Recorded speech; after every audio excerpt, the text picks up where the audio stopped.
Chers amis, nous avons la joie de nous retrouver au-dessus de la basilique Notre-Dame du Rosaire, ici à Lourdes, alors que le pèlerinage du Rosaire vient de commencer et bat son plein. Nous avons eu la messe, une messe avec une immense foule de pèlerins, notamment les gens qui viennent des Antilles, qui ont pu revenir après les années Covid. C'est des grandes retrouvailles et c'est le frère Adrien Candiard qui, ce matin et dans les jours qui viennent, nous a interprété la parole de Dieu en cette fête de Saint François d'Assise.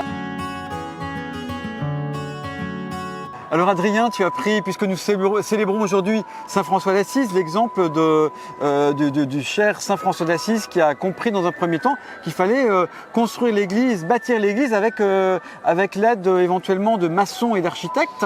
Puis tu nous as dit que finalement c'était moins de maçons et d'architectes dont on avait besoin, mais de saints, pas de médecins, mais de saints et de saintes.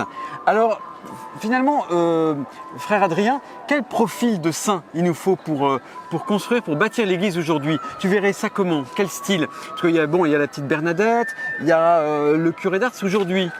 Alors, ce qui est bien avec la sainteté, c'est qu'elle se développe dans la personnalité de chacun. Il n'y a pas un saint qui ressemble à un autre.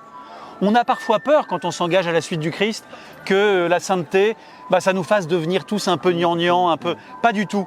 En réalité, les confesseurs d'ailleurs le savent bien, c'est le péché qui nous rend tous identiques, pareils, banalement tristes, pareils. La sainteté, au contraire, elle prend comme la lumière à travers un vitrail, elle passe à travers nos couleurs à nous et elle les transfigure. Et donc ça fait des saints très différents et je crois qu'on a besoin de saints très différents. On n'a pas besoin d'un profil pour l'Église d'aujourd'hui, on a besoin que Dieu suscite en chacun de nous ce qu'avec sa personnalité, avec ses peurs aussi, avec ses doutes, avec tout ça, on a à apporter. L'Église, elle est vraiment elle-même quand chacun exprime ce que l'Esprit Saint a à dire dans sa vie. Alors il n'y a qu'une tristesse, c'est de ne pas être saint.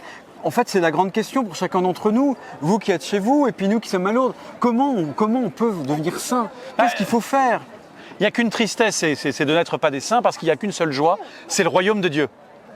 Et qu'est-ce qu'il faut faire? C'est tout simple, je ne dis pas que c'est facile, mais c'est très simple. Le royaume de Dieu, c'est la prière, c'est le service, c'est la rencontre. C'est pour ça que Lourdes est une ville magnifique pour ça, puisqu'on y fait les trois à la fois. Il y a une dimension qu'on sent bien aujourd'hui dans l'Église. Il y a une dimension où il faut reconstruire un peu l'Église. Après, l'Église de France a été bien secouée, éclaboussée par les abus, tu en as parlé.